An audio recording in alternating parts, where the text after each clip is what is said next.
Primero, que nos podemos ver en persona. Sí, Así al que ya, eso es fin. lo primero que vamos a agradecer a la pollera. Pasamos de Twitter a la vida real. En efecto, tal cual. Y lo segundo es hablar de este maravilloso libro, porque la verdad es que yo creo que ha sido como creo que tú te lo planteaste como una idea de refrescar un poco el debate sobre los derechos humanos. Y en ese sentido, al menos a mí, me parece que estás absolutamente cumpliendo el objetivo.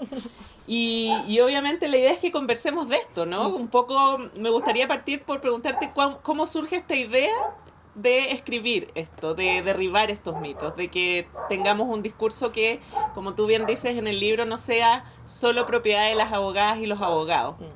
¿Cómo surge eso en ti? Sí, yo creo que como nuestra amistad surge en Twitter, este libro también yo creo que en parte surge en Twitter, como viendo cómo a partir de las redes sociales el concepto de los derechos humanos aparece tanto en la discusión pública, pero es tan permanentemente tergiversado y manipulado. Yo explico en el fondo en el momento del libro que los derechos humanos son una herramienta tan poderosa, yo creo que tú también lo sabes, que al final funcionan como una suerte de comodín. Todos quieren ganar el argumento de los derechos humanos porque es un argumento que parece casi irrebatible. Entonces, a partir de eso, en Twitter, en otras redes sociales, también en la prensa, empecé a ver mucho cómo este lenguaje se manipulaba mucho, cómo surgían estos mitos. Y quizás un poco por mi impotencia de estar fuera de Chile. Yo estuve fuera de Chile durante todo el estallido social. Me perdí. Y la sensación es muy extraña, como que en tu país está pasando algo Claro. importante y tú no puedes participar, no puedes tratar de aportar de alguna manera. Como abogada, por ejemplo, muchos abogados muy valientemente se lanzaron a trabajar en comisarías. Tú sin duda tuviste un tremendo rol y yo me sentía súper impotente. ¿En qué puedo hacer yo acá, fuera de Chile? Y yo creo que un poco de eso también hay en el libro, como tratar de aportar de algo que partió muy humildemente en Twitter y que en el fondo tratar de transformarlo en un libro donde pudiera como derribar estos mitos. Sí, bueno, varios fuimos ahí alegres al recibir tus hilos, tratando de derribar fake news, ¿no es Sí. cierto? Y yo creo que desde ahí la relevancia que tiene este libro tiene que ver con eso, con cómo en el fondo devela tu compromiso también en materia de derechos humanos. Tú tuviste un gran maestro que es José Salaquet, ¿no Sí. es cierto? De hecho, haces una referencia y le dedicas de alguna manera el libro a él. Pero también está ese compromiso en el fondo con cómo mientras más sabemos de los derechos humanos, no en términos estrictamente jurídicos, sino que como sociedad, mientras más sabemos, estamos en mejores condiciones de protegerlo. Sin duda. Y de todos comprometernos con ese rol, ¿no es cierto?, de ser activistas en la defensa de los derechos humanos. Entonces, me gustaría que conversemos acerca al menos de algunos de los mitos que tú planteas y yo voy a partir por este porque este me encanta, porque encuentro que además devela como también algunas peticiones políticas que yo creo que no podemos evitar, que es esto como Chile debería salirse de la ONU. Sí. Entonces, contémosle a la gente un poco, primero, de qué hablamos cuando hablamos de la ONU y por qué es relevante que los países se comprometan con esta materia en el ámbito internacional. Sí, yo creo que Chile tiene que salirse de la ONU fue algo que lamentablemente no es solamente como un hashtag de Twitter, sino hemos Exacto. tenido políticos que Sí. realmente han propuesto esto. De hecho, muy célebremente o infamemente, una diputada dijo que otros países serios estaban saliendo de la Exacto. ONU. La verdad es que ningún país ha salido de la ONU. No.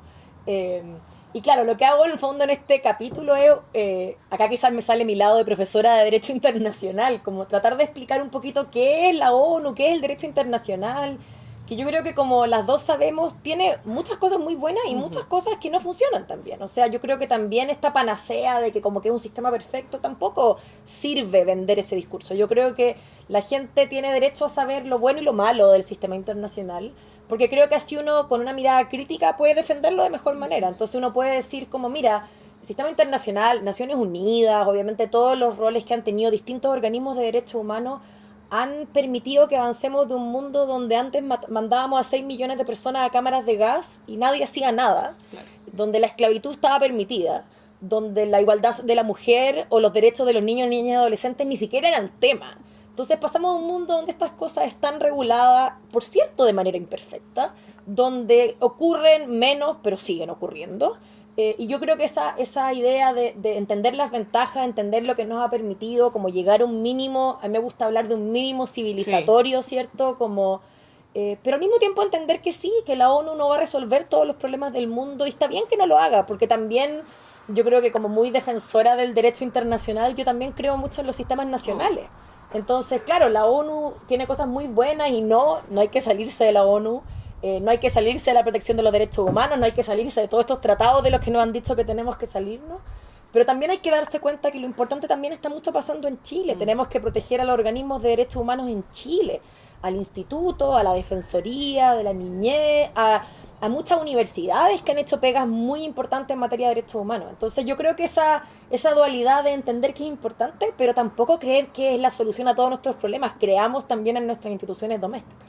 Sí, estoy muy de acuerdo con eso y yo creo que es muy relevante cómo lo planteas en el capítulo y cómo también lo desarrollas ahora, porque en el fondo el desafío pasa también por entender críticamente, ¿no es cierto?, el rol que tienen muchas veces las instituciones internacionales en esta materia. Y, por ejemplo, podríamos mencionar dentro de una de las brechas significativas la lentitud con la que muchos procesos en los que se requiere de la intervención de organismos internacionales son capaces de abordar la situación de los países que son parte de esto. Pero sí, un mensaje, no hay que salirse de la ONU, muy bien, hay que reforzar eso, que ojalá los políticos entiendan la relevancia de que tampoco de la Corte Interamericana vayamos superando ese tipo de fakes, ¿no es cierto? Y que en el fondo potenciemos el desarrollo de nuestro trabajo. Bueno, la verdad es que yo me entretuve mucho leyendo porque claro, esto pasa que cuando uno trabaja en esto, obviamente esto se hace muy interesante de tu libro, de la forma de que tú te das cuenta de cómo puedes llegar a cualquier persona con él. Y yo en eso te aplaudo, pero increíblemente, y admiro esa capacidad para explicar simplemente,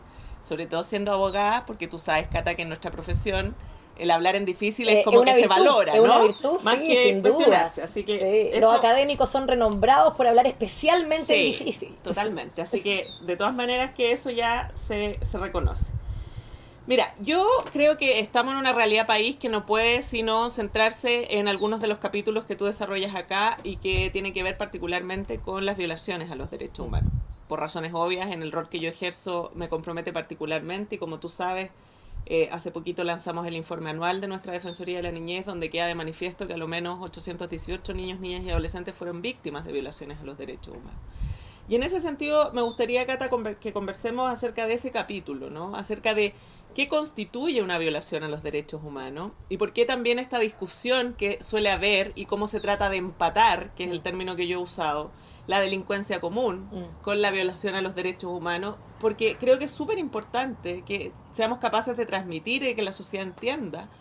¿Por qué cuando el rol de un agente del Estado se ve involucrado en el ejercicio de su función en una violación de un derecho, eso tiene un valor distinto y un impacto distinto también que en relación con la delincuencia común? Así que cuéntanos un poquito cómo lo vistes tú, y ya que contabas que estabas fuera de Chile, efectivamente, me imagino que precisamente lo que empezaste a ver del estallido social, que por lo menos para mí fue muy violento en términos de imágenes que uno no pensaba volver a ver después de haber vivido una dictadura como la que vivimos, me imagino que eso también te llama a escribir esto o en estos mitos a desarrollar esta idea. Sí, absolutamente. O sea, yo creo que como muchos, quizá era un poco ingenua en creer que muchas de las lecciones de la dictadura se habían aprendido. Sí.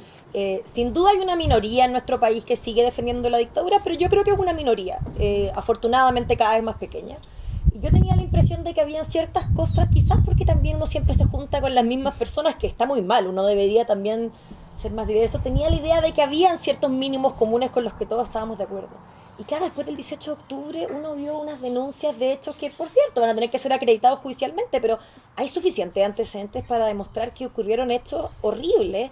Y seguíamos teniendo, aparte de la opinión pública, justificándolos, diciendo que en realidad los carabineros se habían visto sobrepasados, que en realidad la violencia había sido excesiva y que en realidad las personas, no sé, pues estaban cometiendo delitos en el contexto de las manifestaciones, etc.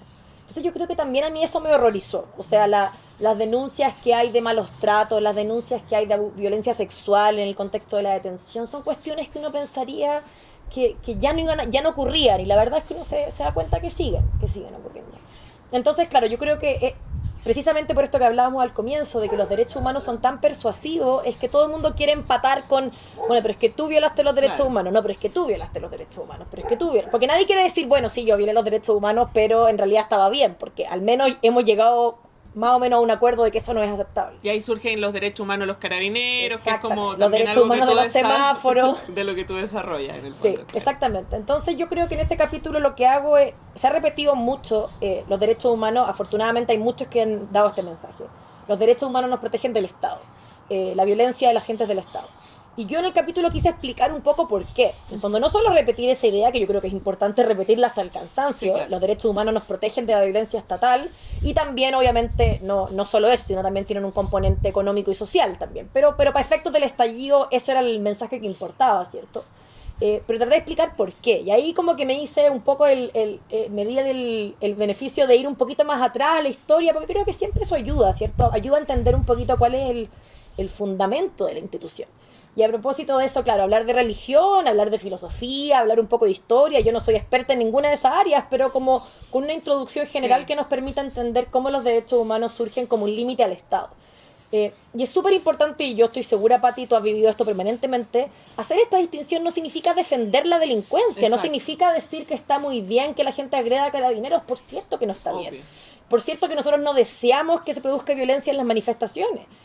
Pero tenemos que entender que no es lo mismo cuando una persona como tú o como yo agrede a un carabinero que cuando un carabinero, usando el monopolio de la fuerza del Estado, con todos los poderes que le entrega el Estado, abusa de esa fuerza. Entonces yo creo que esa idea es fundamental en el libro, es fundamental en la opinión pública chilena, como distinguir la delincuencia que está muy mal y que tenemos mecanismos muy adecuados para enfrentarla, que pueden mejorarse sin duda. Tenemos un sistema penal, tenemos una fiscalía, y las violaciones a los derechos humanos que hablan de una situación distinta, de una desigualdad entre el ciudadano y el Estado. Yo creo que no podemos renunciar a esa distinción, porque es una distinción muy valiosa.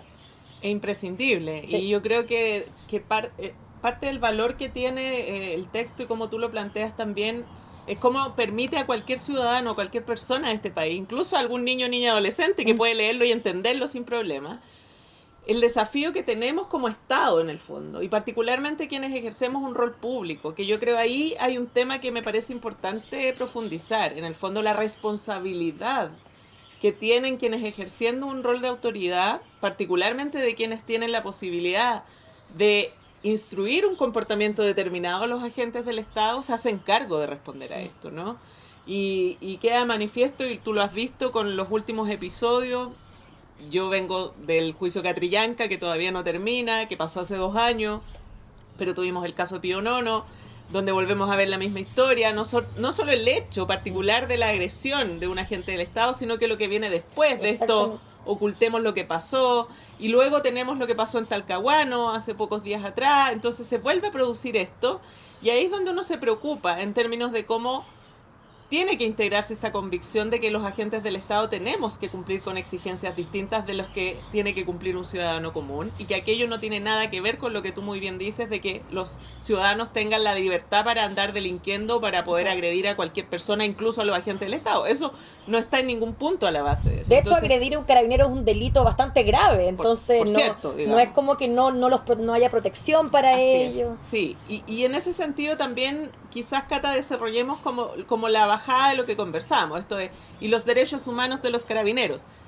Los carabineros tienen derechos humanos, pero en tanto personas, ¿no? Expliquemos un poco eso y cómo se escinde ahí o se diferencia con el ejercicio de un rol cuando ellos están abordando el control del orden público en virtud del mandato que les da el Estado de la fuerza policial. Exactamente, o sea, yo creo que la idea primera es, sí, los carabineros tienen derechos humanos. He visto un par de personas de repente en redes que han pensado que no, que como que lo pierden por ponerse el uniforme, y sin duda que no, todas las personas tienen derechos humanos. Esa también es una idea fundamental del libro, ¿cierto?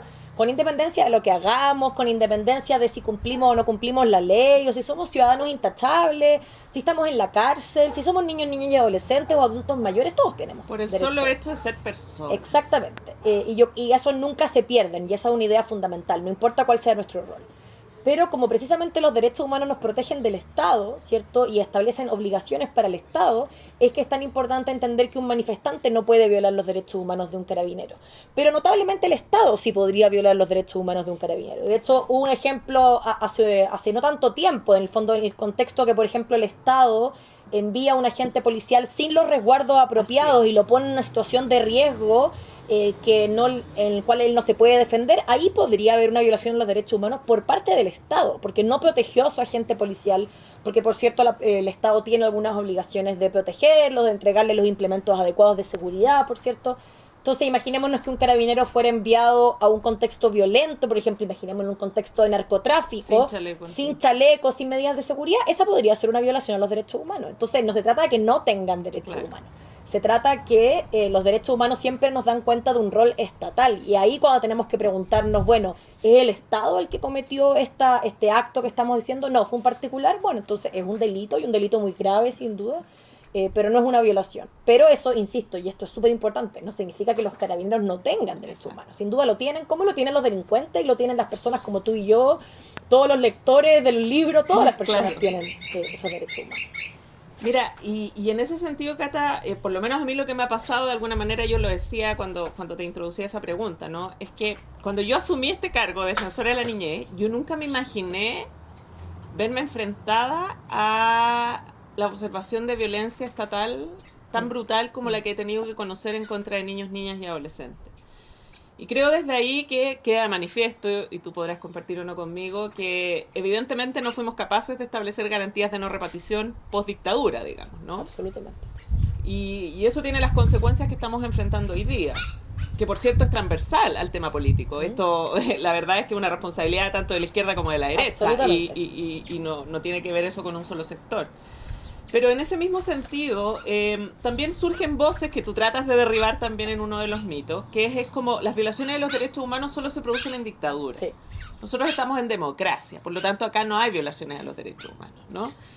Desarrollemos un poco esa idea, porque yo creo que también es importante entender cómo, incluso en contextos democráticos, se pueden producir violaciones a los derechos humanos y cómo resulta aún más necesario que cuando estamos en un Estado democrático de derecho seamos capaces de responder a las exigencias que nos impone la democracia, que precisamente difieren de la dictadura. Contemos un poco sobre ese capítulo. Sí, yo creo que nuestra experiencia, obviamente por razones históricas en Chile, de violación a los derechos humanos son las violaciones de la dictadura, que tienen ciertas características que posiblemente no tienen las violaciones que se cometieron a partir del estallido social, pero también en otros contextos, porque sin duda las violaciones en democracia no partieron el 18 de octubre pasado, claro. Teníamos casos con anterioridad de todas maneras.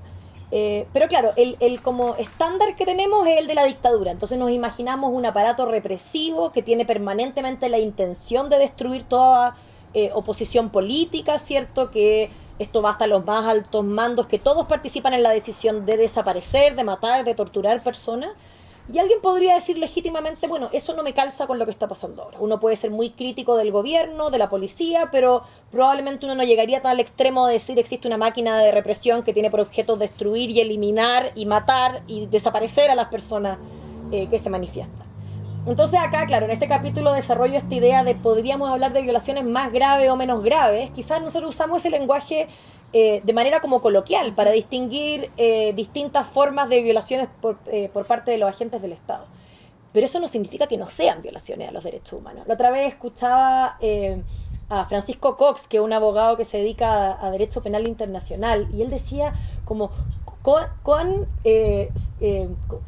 afectado está el discurso, que necesitamos que las violaciones además sean sistemáticas y gravísimas y que lleguen al nivel de desaparición forzada para que nos importe. Entonces, como toda esta pregunta a los casos que a él le ha tocado representar en la Corte Penal. Por lo menos. Entonces, claro, él decía como, bueno, a lo mejor estos casos no tienen esta magnitud, pero no necesitamos que lleguen a esa magnitud para que nos parezcan graves.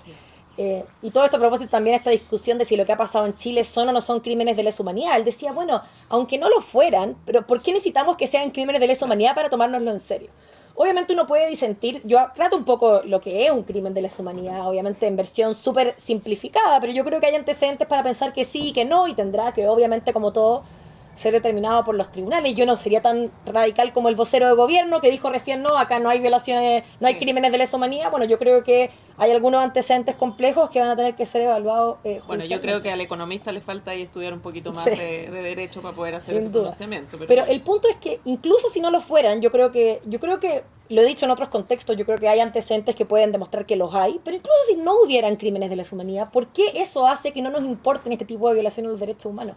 ¿Por qué el hecho de que no lleguemos al nivel de la dictadura en que estamos desapareciendo, hay gente que está desapareciendo, nos hace que no nos importe? Entonces esta idea de más grave, menos grave, bueno, a lo mejor eso nos va a permitir distinguir un dictador de un presidente democrático, pero no tenemos que llegar a un nivel brutal de violencia estatal para preocuparnos. Formas de violencia estatal como las que hemos visto a partir del estallido son suficientemente generalizadas, no son un par de hechos aislados. Tú misma decías hace un momento, no solo es el hecho de violencia estatal, que uno podría decir, bueno, quizás es un agente que actúa de manera extralimitada, sino todo lo que pasa después, que nos demuestra que no es una gente que se extralimitó y que en el fondo después se tomaron las medidas institucionales para corregir esa actuación. O sea, tenemos una policía, un gobierno que ha defendido radicalmente. El presidente de la República en algún momento dijo que la policía se estaba defendiendo solamente, un senador dijo que la policía que se iba a defender con pétalos de rosa. Vimos lo que ha pasado con este ejemplo de Talcahuano, ¿cierto? Los niños accidentados. Entonces, ese tipo de cosas también nos demuestran que no estamos hablando de hechos puntuales de violencia, de violación a los derechos humanos. Tenemos un sistema institucional que ha justificado esas violaciones, que no ha tomado medidas para reprimir, para tener garantías de no repetición, etcétera. Entonces, de nuevo, como son tan graves como las de la dictadura militar, yo probablemente diría que no, pero eso no me hace no escandalizarme, porque precisamente porque estamos en una democracia, porque el presidente fue electo democráticamente, es que nuestro estándar debería ser aún mayor. Entonces, autoridades electas democráticamente deberían responder, y eso no aplica solamente para el presidente, también para el Congreso, para tomar medidas, o sea, contra el dictador no teníamos nada, pero al menos en la democracia tenemos herramientas que los ciudadanos han utilizado y es hora que las autoridades escuchen. Sí, bueno, y no nos olvidemos además, Cata, que en relación con esto, en el caso de los niños, niñas y adolescentes bajo cuidado del Estado, tenemos una investigación que hizo el Comité de los Derechos del Niño, donde sostuvo en un informe que debiera avergonzarnos, pero que además nos debió haber llamado a la acción como país, al menos el año 2018, que se han violado grave y sistemáticamente los derechos humanos de los niños bajo cuidado del Estado. Por lo tanto, ahí hay otra demostración de que en el fondo el actuar estatal de quienes son los responsables de administrar el Estado no solo está puesto en la ejecución directa de acciones, sino que también en cómo tolero u omito acciones que eviten que este tipo de situaciones se produzcan y que, por cierto, no lleguemos a el nivel que una dictadura debiera propiciar, porque evidentemente cuando al menos yo, y estoy segura que tú y muchos valoramos vivir en una democracia, es precisamente por el valor que está puesto en que se nos protege de acciones estatales a partir de que el comportamiento de los agentes del Estado es respetuoso de nuestros derechos humanos. Entonces, ese mito me parece que es central. Y ya va a ir cerrando, porque la verdad es que podríamos hablar días enteros, probablemente con Catalina, pero no es la idea, ¿no? ¿Para qué vamos a exponer a eso a tanta gente? Quiero cerrar con un mito y después hacer un cierre más general con una pregunta. Pero este mito de que ahora cualquier cosa es derecho humano y qué pasa con los deberes humanos. Perdón, pero esto es súper real porque tenemos en el Congreso la discusión de una ley de garantía de los niños, niñas y adolescentes y hay sector de política que quiere que se incluyan los deberes de los niños, no los derechos. Entonces, desarrollemos un poquito esto para ir cerrando ya nuestra conversación. Sí, bueno, eso también apareció, o sea, todos estos mitos son cuñas reales de la opinión pública, de hecho muchas veces las mencioné, se habló mucho de los deberes humanos, de qué pasaba con tanto derecho y poco deber, que habíamos educado a los niños, a los jóvenes, bajo la idea de mucho derecho y poco deber. Entonces yo este capítulo lo aprovecho para hablar de ciertos derechos humanos, que yo creo que son interesantes que la gente entienda un poco qué abarcan. Debo confesar que no hablo de los derechos de los niños, niñas y adolescentes. Me tendrá que disculpar pero la defensora. Muchas veces, pero vendrá para la edición 2. Sí. Pero me faltó un capítulo específico sobre los derechos de los niños. Un libro aparte, sí. Vamos a hacer. Eso. Pero sí hablo de algunos derechos para un poco también derribar ciertas exageraciones que construyen quienes no creen verdaderamente en los derechos humanos. Yo, por ejemplo, el quizás ejemplo más evidente es el derecho a la vivienda. Muchos hemos dicho que la nueva Constitución debería reconocer el derecho a la vivienda. Y la gente dice, bueno, pero ¿cómo el Estado le va a dar casas gratis a todo el mundo? Pero eso no es el derecho a la vivienda. No se trata que el Estado le dé casas gratis a todo el mundo. Regalos, digamos, que es la expresión de moda. Regalos, que es la expresión. Entonces, como que trato de, hablando de ciertos derechos, haciendo esta clásica distinción, uno habla entre derechos civiles y políticos, y económicos, sociales y culturales, que al final es una distinción bastante arbitraria, vamos viendo cómo los derechos se van interconectando. Hablo de algunos para explicar qué son, qué es lo que protegen, por qué son tan importantes. La prohibición de la tortura, que es un tema que en Chile uno pensaría que no ocurre, pero ocurre. O sea, tenemos, sobre todo, por ejemplo, al interior de centros de privación de libertad, casos de tortura. Entonces yo creo que es importante entender quizás las esquinas principales de estos derechos. Y claro, después está el tema de los deberes. Y yo creo que el tema de los deberes no es un tema realmente jurídico, porque jurídicamente no existe nada como un deber humano que condiciona los derechos humanos. Eso es lo que me interesa puntualizar. Nada condiciona tus derechos humanos. Uno puede no cumplir ningún deber. Uno puede ser un la peor persona del mundo y cometer todos los crímenes del mundo y no tener ningún arrepentimiento. Igual uno tiene derechos humanos, porque esa es la idea de este mínimo civilizatorio, que le reconocemos esto a toda persona solo por ser persona, porque tiene un componente de dignidad y creemos que todas las personas, con independencia de lo que hagan, aunque sean nuestro peor enemigo, tienen esta dignidad. Y bueno, ¿existe algo así como los deberes? Yo creo que, insisto, esa no es una pregunta jurídica. Yo creo que sí, personalmente, por mis convicciones filosóficas, religiosas, yo creo que hay deberes hacia los demás, yo creo que hay deberes de solidaridad hacia el resto, yo creo que uno tiene deberes hacia su comunidad, hacia su barrio. Alguien puede creer que uno también tiene deberes legales, ¿cierto? Uno tiene que respetar la ley, uno tiene que pagar impuestos. Algunos menos que otros, pero sí. Pero el punto no es que haya o no haya deberes, el punto es que los derechos humanos no se afectan por eso. Y por eso yo termino con este poema muy bueno de Nicanor Parra, ¿cierto? Que dice, se habla mucho de los deberes humanos, o sea, se habla mucho de los derechos, pero nada de los deberes. Y él dice, primer deber humano, respetar los derechos humanos. Notable. Entonces, esa idea es fundamental. O sea, ¿pueden haber deberes en una sociedad? Yo creo que sí, alguien puede creer que no. Yo personalmente, pero insisto, esto no es jurídico, esto son mis convicciones personales. Pero aunque nadie los cumpla, aunque no se ignoren por completo, los derechos humanos no se pierden. Y esa idea, por eso es tan importante. Sí, por eso me parecía que era súper importante como no dejar de lado ese mito, ese capítulo, porque es central. Y para excusarte que no haya un capítulo específico de niños, niñas y adolescentes, sí yo relevo que tú, en el cierre, y con esto vamos terminando, haces una referencia a la importancia de la educación en derechos humanos. Y ahí yo me tomo de lo que tú planteas en el libro, porque no solo lo comparto como persona, como abogada, sino que también férreamente como defensora de la niñez de Chile, en el sentido de cómo tenemos que modificar la lógica en la cual estamos educando a nuestros niños, niñas y adolescentes. Esta lógica academicista, que no es capaz de integrar y ver al ser humano como un ser holístico, integral, ¿no es cierto?, donde efectivamente enseñar desde una perspectiva y enfoque de derechos humanos nos permite valorar la diversidad, generar tolerancia, comprometernos con la igualdad de género, la equidad de género, con todos estos ámbitos donde efectivamente uno puede potenciar estos espacios en los niños que están carentes de todo lo que nosotros como adultos ya hemos venido introduciendo en nuestro desarrollo es fundamental. Y desde ahí valorar eso que pones en el libro. Aunque no haya un capítulo específico, esperaremos el libro adicional específico, compromiso, con la pollera y con Doña Cata.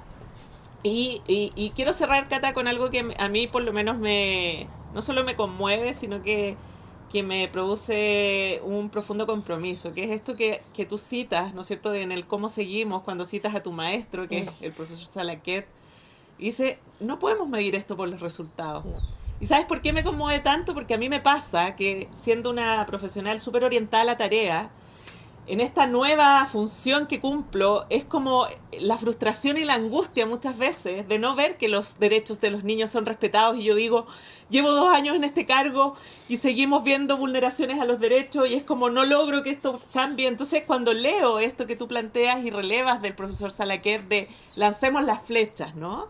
Y me gustaría que cerraras tú esta conversación, a la que, por cierto, agradezco mucho haber tenido la oportunidad de participar. Gracias a ti por la invitación y, por supuesto, a la pollera.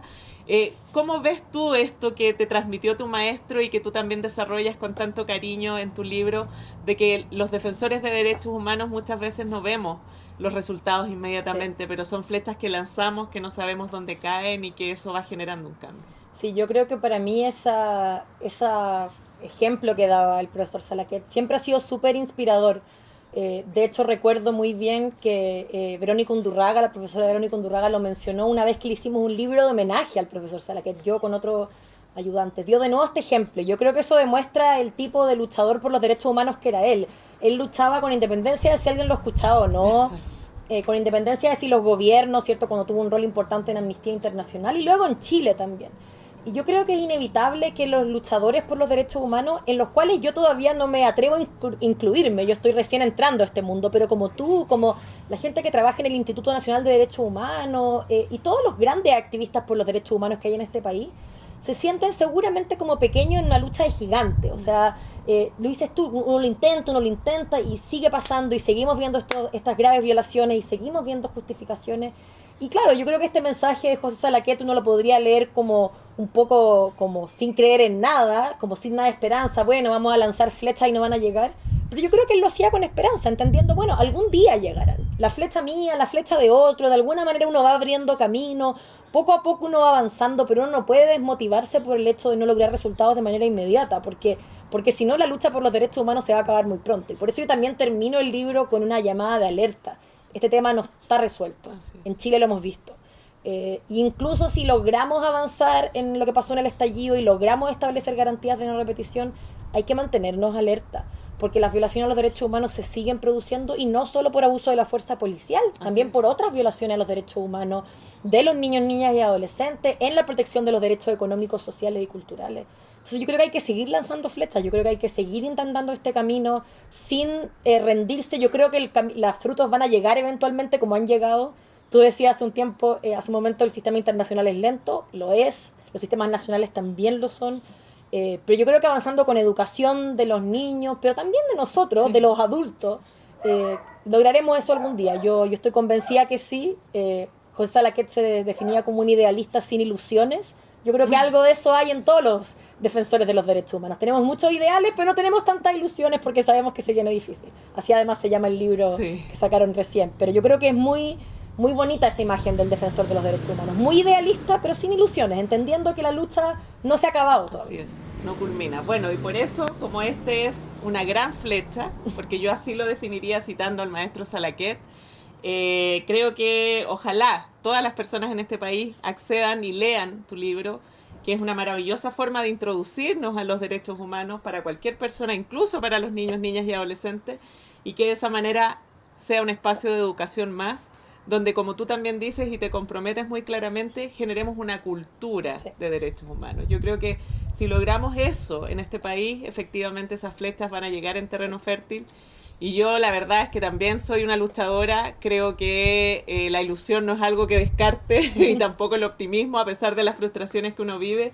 Así que muchas gracias, Catalina, por esta gratísima conversación, pero sobre todo gracias por tu compromiso, porque creo que este es el reflejo de que eres una gran defensora de los derechos humanos y que aquello se refleja en todas estas letras. Y también gracias a la Pollera Ediciones por el compromiso para poder, en esta materia, editar un libro y comprometerse también con la cultura de derechos humanos. Muchas gracias, Pati, y reflejo mi total admiración hacia el trabajo que has hecho tú, que ha hecho la Defensoría y todos los defensores de los derechos humanos a partir del estallido. Creo que son fundamentales y por eso a ellos les dedico el libro. Un reconocimiento para todas ellas y ellos, sin duda.